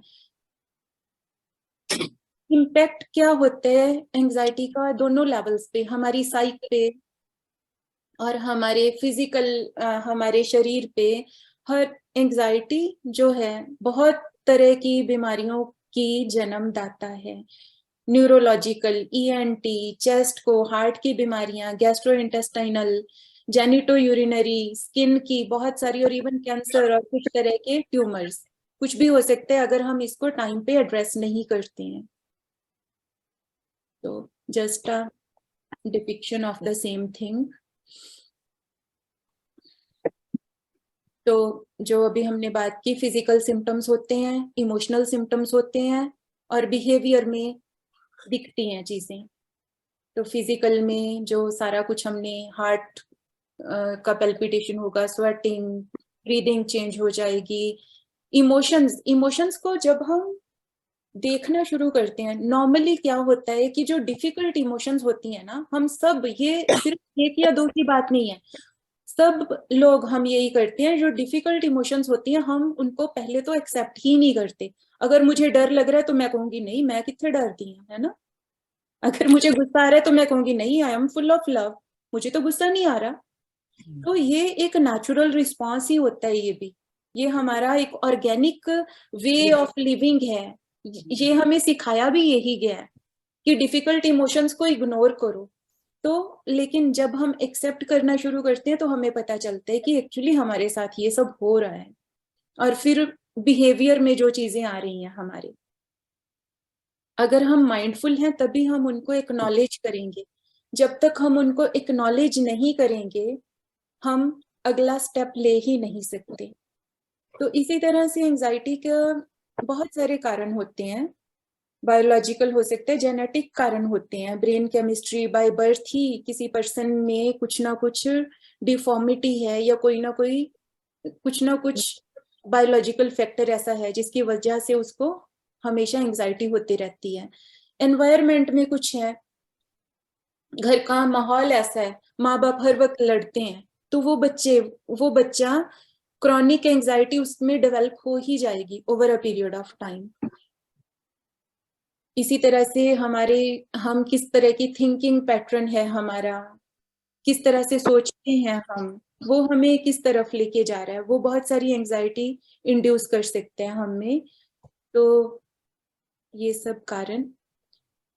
अच्छा, यहाँ पे मैं एक छोटी सी चीज एक बार जरा से शेयर करके आगे चलती हूँ कि हमारे अटैचमेंट स्टाइल्स होते हैं हम सब के। बचपन में डे 1 से, हमारे बर्थ के टाइम से, और even when we were in utero, उस समय से हमें क्या मिला, हमें किस तरह से हमारा नर्चरिंग हुआ, और किस तरह की नेचर हमें मिली। नेचर माने हमारा एनवायरनमेंट, सारे बाकी सपोर्टिव एनवायरमेंटल फैक्टर्स कैसे थे, और हमारी पेरेंटिंग कैसी थी। बेस्ड ऑन दैट फैक्ट हम सब लोग इन 4 अटैचमेंट स्टाइल्स की ब्रैकेट्स में फिट होते हैं। या तो हम सिक्योर अटैचमेंट स्टाइल हैं, या एंशियस हैं, या अवॉइडेंट डिसमिसिव हैं, या फियरफुल अवॉइडेंट हैं। तो जिस पर्सन को, जिस बच्चे की नीड्स ठीक तरह से एड्रेस होती रही, जिसको इनफ लव मिला, पूरा लव, परफेक्ट लव नाम की कोई चीज नहीं होती, इनफ गुड पेरेंटिंग, जितनी एटलीस्ट जितने से कोई अच्छे से डेवलप हो सके उतनी गुड पेरेंटिंग मिली, तो उसका सिक्योर अटैचमेंट स्टाइल होगा। जिसको जब भूख लगी उसको दूध मिल गया, जब अच्छे कपड़ों की जरूरत थी, जो चीजों की जरूरत थी, तो वो बच्चा जब बड़ा होगा एक सिक्योर अटैचमेंट स्टाइल से, उसको लगेगा दुनिया बुरी जगह नहीं है। जब भी उसको कोई परेशानी आएगी उसको लगेगा आई कैन डू, मैं कर लूंगा, सब लोग अच्छे तो हैं। तो उसका जो कनेक्शन भी है दूसरे लोगों से वो सिक्योर वाला रहेगा, उसमें एंजाइटी ही नहीं आएगी, उसको नए रास्ते ढूंढने में दिक्कत नहीं आएगी, उसके लिए दरवाजे हमेशा खुले रहेंगे। अब जिस बच्चे को जब भूख लगी तो जब तक वो रोएगा नहीं उसको कुछ मिलेगा नहीं, उसको छोटी छोटी जरूरतों के लिए बहुत बार मांगना पड़ेगा, या माँ है वो बेचारी घर के कामों में पिसी पड़ी है, वो ध्यान ही नहीं रख पा रही है। और अगर उसको ठीक है रोटी पानी मिल रहा है, बच्चे को सब माएँ देती ही हैं, लेकिन उसकी साइकोलॉजिकल, उसकी इमोशनल जरूरतों के लिए कोई नहीं है। वो बच्चा खेलना चाह रहा है, माँ कहती है अपने आप खेल ले, ये खिलौने पड़े हैं, कोई उसके साथ क्वालिटी टाइम स्पेंड नहीं कर रहा है। तो एंशियस पर्सनैलिटी बनती है। ये एंशियस पर्सनैलिटी के जो पर्सन होते हैं, जब वो बड़े होते हैं, वो उनके रिलेशनशिप्स में, उनके वर्क प्लेस में, हर जगह पे रिफ्लेक्ट होती है। वो किसी ना किसी के पीछे भागते रहेंगे, उनको लगता है कि चीजें मिलती हैं, लेकिन उनको लगता है उसके लिए बहुत मेहनत करनी पड़ती है, रो रो के मिलती हैं, किसी को बहुत प्लीज करना पड़ेगा, किसी के साथ चिपके रहना पड़ेगा। तो वो एंशियस एंजाइटी उनमें होती है, और वही उनकी लाइफ में, उनकी एक्टिविटीज में, उनकी एक्शन में डिस्प्ले करती है। अब एक बच्चा है जिसकी कोई परवाह ही नहीं कर रहा, घर के लोग और ही कहीं फंसे हुए हैं झगड़े झमेलों में, और वो बेचारा रो रो के सो रहा है बच्चा, टाइम पे उसको कुछ भी नहीं मिल रहा है, उसको उसकी बेसिक जरूरतें भी बहुत मुश्किल से पूरी हो रही हैं, what to say about the psychological emotional needs. तो वो बच्चों की एक अवॉइडेंट पर्सनैलिटी बन जाती है, क्योंकि सर्वाइवल इंस्टिक्ट हम सबको दिया है नेचर ने, जीना सबने है। तो उसने बहुत छोटे होते ही सीख लिया कि ये दुनिया बहुत हॉरिबल प्लेस है, यहाँ पे कुछ नहीं मिलता, यहाँ पे आप रोके भी कुछ नहीं ले सकते, तो मैं अकेला ही हूँ, मैं अकेली ही हूँ, और मुझे खुद ही अपने लिए करना है। तो ऐसे लोग कई बार नार्सिसिस्ट भी बन जाते हैं, ऐसे लोग कई बार, मतलब बहुत सारी आगे वेराइटीज हैं। तो मैं एक बार इनको थोड़ा सा टच करते हुए जाना चाहती थी कि ये हमारे अटैचमेंट स्टाइल्स होते हैं, और अगर बहुत ही ज्यादा ही बुरा हो रहा है किसी के साथ, तो वो फिर डिसऑर्गेनाइज्ड या डिसमिसिव पर्सन बन जाएगा। तो ये हमारे अटैचमेंट स्टाइल्स होते हैं, जो हमारी, असल में ये सब चीजें बचपन में तय हो चुकी हैं। जो साइकोलॉजिस्ट होते हैं, जो साइकोथेरापिस्ट है, अगर उसने गुड इनफ स्टडी किया हुआ है, तो आपकी वो शुरू के 2-3 साल की हिस्ट्री लेके आपको बता देगा कि आपकी लाइफ ऐसे ऐसे जा रही है।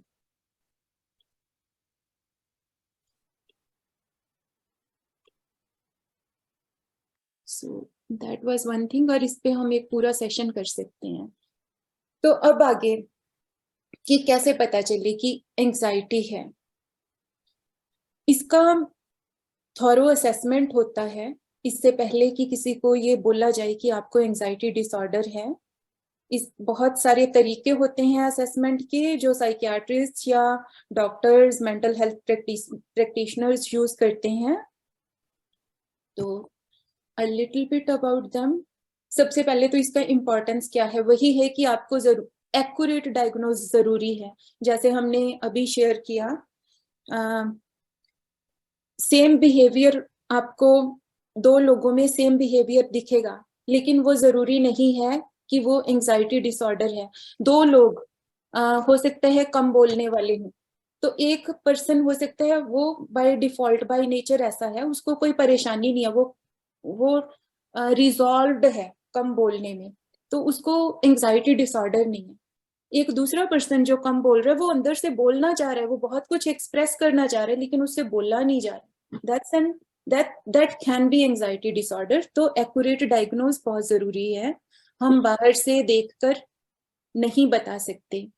तो अंडरलाइन फैक्टर्स क्या होते हैं, उनको आइडेंटिफाई करते हैं जो प्रोफेशनल हैं। सिवेरिटी ऑफ सिम्टम क्या है, फिर अगर किसी को कुछ हो भी रहा है, तो इट्स नॉट कि 1 बार 2 बार किसी को कुछ हुआ तो हम बोल देंगे कि आपको ये एंजाइटी डिसऑर्डर है। उसका भी एक पूरा पैटर्न होता है कि आपको वीक में कितनी बार हुआ, एक दिन में कितने घंटे के लिए हुआ, कितने महीनों तक, कम से कम 6 महीने। अगर आपको कोई एक चीज बार बार हो रही है और इतनी बार हो रही है एक दिन में, तब कहीं जाके ये डिसीजन लिया जाता है कि ये एंजाइटी डिसऑर्डर हो सकता है। तो फिर उसका ट्रीटमेंट प्लानिंग बनता है पूरा, और फिर प्रोग्रेस की मॉनिटरिंग होती है। तो बहुत सारे तरीकों से ये असेसमेंट होता है। Self report measures, behavioural assessments होती हैं, साइकोलॉजिकल टेस्टिंग, फिजियोलॉजिकल असेसमेंट, और भी बहुत सारी चीजें। तो आई एम जस्ट, और ये बहुत सारे टूल्स हैं। जैसे हो सकता है कुछ लोगों ने देखा हो कि जब हम साइकियाट्रिस्ट के पास जाते हैं, वो हमें एक सेट ऑफ शीट्स दे देते हैं कि आप इनको भर के लाओ, उसमें बहुत सारा इंफॉर्मेशन होता है। उन इंफॉर्मेशन को रीड कैसे करना है, ये उन लोगों का काम है। तो इस तरह के बहुत सारे टूल्स हैं जिनके बेस पे वो देखते हैं, डिसाइड करते हैं। Now the treatment part. अब मैं थोड़ा सा फास्ट फॉरवर्ड करने वाली हूँ। तो दो तरह के ट्रीटमेंट हैं, या मेडिकेशन, नॉन मेडिकेशन के वही psychotherapy, CBT, yoga, meditation, exercise, lifestyle की चेंजेस करके स्मोकिंग बंद कर दें, कैफीन लेना कम कर दें, बिब्लियोथेरेपी, है ना। और साइको एजुकेशन भी एक पार्ट है, हमें उसका नॉलेज तो हो, जो हमारे साथ हो रहा है हम उसको, उसके बारे में स्टडी करें, उसके बारे में जानें, किताबें पढ़ें, और जो एक्सपर्ट्स हैं उनसे पूछें। तो ये सारी चीजें, और फिर ये दोनों चीजें, अगर क्रॉनिक है, प्रॉब्लम क्रॉनिक है, तो मेडिकेशन और साइकोथेरेपी, ये दोनों चीजें इकट्ठे काम करती हैं। सो साइकोफार्माकोलॉजी पूरा जो मेडिकेशन का तरीका है, तो कॉम्बिनेशन में अगर प्रॉब्लम ज्यादा है, लेकिन अगर इनिशियल स्टेजेस हैं तो आपको सिर्फ साइकोथेरेपी से हेल्प होगा, और अगर बहुत ज्यादा क्रॉनिक है तो कई बार सिर्फ मेडिकेशन भी हेल्प नहीं करती है, तो दोनों चीजें ही आपको चाहिए होंगी। तो बहुत सारी तरह की मेडिकेशन है। अब मेडिकेशन के बेनिफिट्स और रिस्क्स तो हम सब लगभग जानते ही हैं। साइकोथेरेपी के कैसे, ये क्लाइंट है, इसकी जम्बल्ड अप जो इमोशंस हैं और सारा एक्सपीरियंस है, वो with the help of a psychotherapist, वो उनको रिजॉल्व करने में साइकोथेरेपिस्ट हेल्प करता है, और ये पर्सन दोबारा से अपने कंफर्ट जोन में, हीलिंग में आ सकता है। तो बहुत सारी मोडेलिटीज हैं साइकोथेरेपी की, art psychotherapy, art therapy, narrative talk, CBT, DBT, supportive, IFS, internal family systems अगर किसी ने सुना हो, साइकोडायनामिक्स है, एक्सेप्टेंस थेरेपी है, रिलेशनल इंटेलिजेंस, EMDR बहुत ही फेमस है आजकल, expressive art therapy, so many. इनके अलावा भी बहुत सारी ऐसी मॉडलिटीज हैं जिनको अलग अलग एक्सपर्ट्स यूज करके हेल्प करते हैं क्लाइंट्स को। सो कॉम्प्लीमेंट्री ऑल्टरनेटिव थेरेपीज हैं, योगा, राइट। आयुर्वेदा से लोग हिप्नोथेरेपी, एक्यूपंक्चर और हर्बल मेडिसिन, बहुत सारी चीजें हम अपने आप से, और एक्सरसाइज, अंजना जी बहुत अच्छी स्किल सबको हमको सिखाती हैं कि कैसे हम अपनी डे टू डे एंजाइटी को विद इन चेक रख सकते हैं, और बहुत जरूरी है। और इन जो ऑल्टरनेटिव थेरेपीज हैं, इनके भी पोटेंशियल रिस्क एंड बेनिफिट्स हैं, नॉट कि एक्सरसाइज का, योगा का इनका कोई रिस्क नहीं है, इनके बेनिफिट्स ही हैं, लेकिन कुछ और कई बार कुछ लोग बहुत सारी, जैसे कोई ड्रग्स ही लेना शुरू कर दिया, या कुछ और चीजें, या हर्बल सप्लीमेंट्स कई ऐसे हैं, उनके बेनिफिट्स कितने हैं, उनपे कितना रिसर्च हुआ है, और रिसर्च में क्या निकल के आया है, ये चीजें अभी बहुत ज्यादा तय नहीं हुई हैं। तो I wanted to let you know, तो सेल्फ हेल्प स्ट्रेटेजीज वही सब जो हम सब करते ही हैं। रिलैक्सेशन, एक्सरसाइज करना है भाई, जरूरी है, बहुत जरूरी है, मैं नहीं करती हूँ और हेल्दी डाइट, हेल्दी लाइफस्टाइल, है ना। Enough sleep is a must, good enough sleep. Caffeine और अल्कोहल को जितना चेक में रख सकें, माइंडफुलनेस की, मेडिटेशन की प्रैक्टिसेस, और स्टे कनेक्टेड, जो हमारी उज़्मा काम कर रही हैं बहुत बड़ा, सब लोगों को एक दूसरे से मिलवाने का, एक दूसरे से मिलना बहुत जरूरी है, बहुत बहुत बहुत जरूरी है। ऑनलाइन मिलना अच्छा है, अगर हम इन पर्सन ना मिल सकें तो एटलीस्ट ऑनलाइन मिलना भी अच्छा है, लेकिन कोशिश करें आपस में प्लान करने की कि ठीक है इस वीक हम यहाँ पे मिलते हैं, इसके घर मिलते हैं, वो बहुत हीलिंग होता है, ये कनेक्शंस बहुत जरूरी हैं। और अच्छा नीरू जी, मैं पूछना चाहती थी कि ये एंजाइटी की दवा से वेट बढ़ता है ना? अब ये उसके जो साइड इफेक्ट्स हैं, क्योंकि वो मैंने थोड़ा स्किप कर दिया, रिस्क फैक्टर्स में कुछ दवाओं से डॉक्टर कहते हैं वेट बढ़ जाता है, और बहुत सारी मेडिसिन हैं, तो वो आप अपने डॉक्टर के साथ चेक कर सकते हैं। तो हो भी सकता है, नहीं भी हो सकता, आजकल तो बहुत कुछ है मार्केट में, बहुत एडवांस लेवल की मेडिकेशंस हैं जिनमें ये क्लेम है कि वो वेट नहीं बढ़ाती हैं, but I can say only that much on behalf of medication, क्योंकि वो मेरा पूरी तरह से मेरा फील्ड नहीं है। तो आई थिंक हमने काफी अच्छे से कर लिया। इज इट ओके अगर मैं 5 मिनट में समअप कर लूं? तो 6 बज गए हैं, वैसे तो टाइम हो गया है, तो बस I am not gonna take more than 5 minutes now. हम ऑलमोस्ट कंप्लीट कर ही चुके हैं, so we are towards our conclusion. तो रिकैपिंग की जरूरत नहीं है हमें, हमने जो सारी बातें की हैं। प्रोफेशनल हेल्प का इम्पोर्टेंस बहुत जरूरी, इस चीज को हमें अच्छे से समझ लेना चाहिए कि ये हेल्प ही करता है। हमें प्रोफेशनल हेल्प ले लेनी चाहिए, बजाय कि अगर हमें ये समझ में आ गया कि हम सफर कर रहे हैं, तो हम सालों साल कई बार एक ही चीज से, एक ही इमोशन से जूझते रहें, बजाय इसके कि अगर हम कुछ सेशंस ले लें किसी प्रोफेशनल से। कई बार कोई एक हमारा पॉइंट ऑफ व्यू ऐसा होता है, कोई एक थॉट ऐसा होता है जो अटका ही रह जाता है माइंड में, और जो हमें मूव ऑन ही नहीं होने देता, और हम लाख कोशिश करने के बाद भी उस ज्यादा कुछ कर नहीं पाते हैं। और सिर्फ ये थॉट की बात नहीं, और भी बहुत सारी चीजें होती हैं जिनमें कई बार अपने आप से काम करते रहना इनफ नहीं होता। तो ये हमेशा हेल्पफुल होते हैं कि हम हेल्प लें। और मैं आपको बताना चाहती हूँ कि मैं खुद साइकोथेरापिस्ट क्वालिफाइंग हूँ। मैं खुद क्लाइंट्स के साथ काम करती हूँ। कई बार मैं अपने लिए भी सेशन लेती हूँ थेरापिस्ट से। करेक्ट। सो ये कुछ रिसोर्सेज हैं जो हमें हमारे ओंटारियो में, अगर किसी, ये काफी अच्छे रिसोर्सेज हैं जो हमारी गवर्नमेंट या कुछ ऑर्गेनाइजेशंस हैं जो हेल्प प्रोवाइड करती हैं। अगर कोई किसी को एंजाइटी महसूस हो रही है, अगर उसको कोई हेल्प की जरूरत है, असेसमेंट करवाना है या काउंसलिंग लेनी है, तो ये कुछ ऑर्गेनाइजेशंस हैं जिनके साथ आप कांटेक्ट कर सकते हैं। वो फ्री होता है कि इंश्योरेंस? हर्षा जी, डिपेंड करता है बहुत सारी। ये जैसे I know about mind beacon, और ये कैमेच है, ये फ्री हैं ये, और कैमेच की बहुत अच्छी सर्विसेज हैं। माइंड बीकन पे बहुत ही अच्छी साइकोथेरेपी सर्विसेज अवेलेबल हैं। To the best of my knowledge I think ये इनके बहुत कुछ फ्री है, लेकिन आपको चेक करना पड़ेगा। Okay. But these are really good help out there.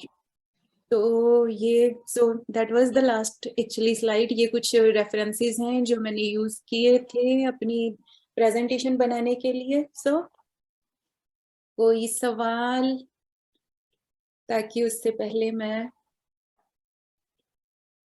Finish कर सकूं। बहुत अच्छा आपने डिस्कस किया और समझाया। उस्मा जी, नेक्स्ट वीक फिर से कर दो, ये दूसरा सेशन भी हमको डिटेल में जाना है इसमें। तो जो नेक्स्ट वीक का सेशन है वो थोड़ा डिफरेंट होगा। हम आपको वैरायटी देते हैं ना, तो वो थोड़ा डिफरेंट होगा। लेकिन बहुत अच्छा नीरू का, नीरू ने बड़े अच्छे तरीके से सारी स्लाइड्स का कर लिया। कर ही दिया उस्मा, मुझे नहीं लग रहा था। मैंने जब इतनी स्लाइड्स देखी मैंने कहा कैसे करेगी। आई नो, लेकिन फिर मैंने बहुत ज्यादा वो कट शॉर्ट करके, लेकिन I just wanted to give you an overview कि एक्चुअली ये होता है। ऑल्दो बहुत थोड़ा था ये, लेकिन एटलीस्ट हम थोड़ा सा एक विंडो ओपन कर सके in the realm of anxiety, और हमारी डे टू डे लाइफ में वो कैसे प्ले करती है उसमें। हर्षा जी, मेरे पास आपका फोन नंबर जो है वो आप मुझे 647 अभी लाइव जा रहे हैं, मैं आपसे बाद में लेती हूँ। हाँ, ठीक है, अब चैट में दे दीजिएगा। मैं आपको ये फॉरवर्ड कर दूंगी जो इन्होंने, क्योंकि आप लिखने की कोशिश कर रही थी लास्ट स्लाइड वाली जो थी, तो मैं आपको फॉरवर्ड कर दूंगी वो वाली। Yeah, Uzma, if you can share this presentation, it's awesome to go through it when आराम से। वैसे तो ये सारी हमारी YouTube पे है, ओके, आपको वहां से भी मिल जाएगी। अपने टाइम में आप देखें तो जो लास्ट स्लाइड है वो मैं शेयर कर सकती हूँ with the permission of Neeru. हाँ श्योर उस्मा, वो तो एक्चुअली वो सबके साथ शेयर कर ही दें। बल्कि हाँ। मैं देखूंगी अगर मैं कुछ और रिसोर्सेज भी आपको भेज सकूं, but I am not promising, but लेकिन मैं कोशिश करती हूँ। तो जी हाँ, अभी मैंने वो व्हाट्सएप वाला डिसॉल्व नहीं किया, वो जो हमारा है, अच्छा, तो मैं वहां कुछ तो कर वहां कर दीजिएगा और आप अपनी भी इंफॉर्मेशन वहां शेयर कर दीजिएगा जो आपने मुझे भेजी थी। अच्छा, मैं अपना वो शेयर कर लूं वहां पे साइकोलॉजी जी टुडे वहाँ, जी हाँ बिल्कुल, आप वो भी कर दीजिएगा। Thank you. और क्योंकि कुछ अरसे के बाद फिर वो बंद हो जाएगा हमारा ग्रुप। नहीं उस्मा, बंद मत करना। वो वाला ग्रुप बंद कर रहे हैं, सिर्फ व्हाट्सएप का ग्रुप, क्योंकि सब लोग किसी ना किसी और ग्रुप में हैं हमारे। और अगर नीरू आई थिंक उसमें नहीं, तो मुझे ये नहीं अभी तक पता चला ये iPhone 2 से कौन हमारे साथ जुड़े हुए थे। I know it is, I don't know her name. Engineer के अभी जो कह रही थी ना, जो स्टेप्स में गिरी हैं, आई थिंक ये वो है ना। नहीं नहीं, मैं ये प्रभा, तो वो हाँ। है। ये iPhone 2 है। प्रभा जी iPhone 1 थी। अच्छा हाँ, iPhone 1 है। हाँ, बिकॉज मैंने भी पूछा था जब शुरू में, तो I didn't know who is iPhone 2। Yeah. So it's good to know कि कौन है कौन नहीं है। अंजना, आपने किसी और को मेरा कांटेक्ट इंफॉर्मेशन दी थी, तो मेरी अभी तक उनसे बात नहीं हुई है। असल में जब लोग जा रहे होते हैं ना, they are going through a rough patch of their life, they need support. कोई उन्हें सुन ही ले, एंड जो घर वाला ना हो, जो घर वाला ना हो, बिल्कुल बिल्कुल बिल्कुल। और कई दफा कोई जानने वाला भी ना हो, आई सो एग्री। क्योंकि वो डर होता है कि ये जानने वाला 10 और को भी जानता है। और वो जजमेंट शुरू हो जाती है ना, वो तो जजमेंट भी शुरू हो जाती है। बिल्कुल होती है, बिल्कुल। I'll connect with you. I'll connect with you, Usma. और वैसे एक बात है उस्मा जी, जो एंजाइटी होती है कई बार बड़ी नेचुरल चीजों में भी हो जाती है, जो सबके साथ होता है, लेकिन उसको लगता है मेरे साथ क्यों हो रहा है। बिकॉज जैसे जवानी आ रही है, सपोज करो बच्चों को, लड़कों को या लड़कियों को, तो उनके अंदर चेंजेस होती है, उनको पता नहीं होता, कोई बताने वाला नहीं होता, उनका कोई प्रॉपर गाइडलाइन स्कूलों में कॉलेजेस में नहीं होते। इधर उधर से अलग अलग तरीके से जो गाइडेंस लेते हैं सही होती है या नहीं, वो एंजाइटी में चले जाते हैं, जबकि वो नेचुरल होता है। अगर कोई उनको अच्छा गाइड वाला मिल जाए, उसके लिए अगर विश्वास हो उनको, विश्वास का तो बहुत बड़ा वो है ना अपना रीजन, विश्वास हो उसको, और कोई अच्छा कोई रिस्पॉन्सिबल आदमी उसको समझाए और है, तो काफी एंजाइटी कम हो सकती है स्कूल्स में भी, कॉलेजेस में भी। Here I will also add, Uzma, it's also up, इन्होंने जैसे स्कूल कॉलेज की बात की, I'm talking about females who are 50 and who are going through menopause. They go through it so badly because of the hormones, and not one single woman talks to the other telling her कि मेरे ये symptoms हैं, या is it right, या सिर्फ मेरे को हो रहा है या तुमको भी होता है, because the fear factor of the judgment is there. So anxiety is very severe even in us menopausal women. भी मैंने Because देखा natural स्कूलों है, में भी पर बहुत समझ नहीं पाते। बच्चों को हो गया है चालू, छोटे बच्चों को भी एंजाइटी अभी स्कूल में बहुत सारी होने लगी। तो अंजना ने जो बात की है, तो अंजना हम ऐसे प्रोग्राम्स लेके आए मेनोपॉज पे, और हमने लाइव वो किया ताकि ज्यादा से ज्यादा इंफॉर्मेशन जाए लोगों पे। हमने कुछ अपने क्लोज ग्रुप्स में भी किए हैं, कुछ हमारे क्लोज ग्रुप्स है, वहां भी हमने ये बार बार किया है, ताकि जो इस फेज से गुजर रहा है उसको पता होना चाहिए। प्रभा जी, जो आपने बात की है, अनफॉर्चुनेटली हम लोगों ने अपने बच्चों के साथ वो रिलेशनशिप ही नहीं बनाए कि खुद खुल के उनसे बात करें। होना तो यही चाहिए। वैसे बच्चों के साथ ना, पेरेंट्स के साथ बच्चे खुल नहीं सकते, लेकिन आपका जो स्कूल हुए तो वहाँ पे आपके पास जो साइकोलॉजिस्ट अगर हो जाए, तो वहाँ पे वो लोग जा सकते हैं बात करने के लिए। पेरेंट्स से डील नहीं करना चाहते हैं। स्कूल्स में यहाँ है, अनफॉर्चुनेटली बहुत से लोगों ने इसको पसंद ही नहीं किया जब सेक्स एजुकेशन को इंक्लूड किया गया ओंटारियो करिकुलम में। लोगों ने तो यहाँ बाइकआउट कर दी। मुझे खुद लोगों ने कहा कि चलो चल के हम वहां जुलूस निकालें, बाइकआउट करें कि नहीं।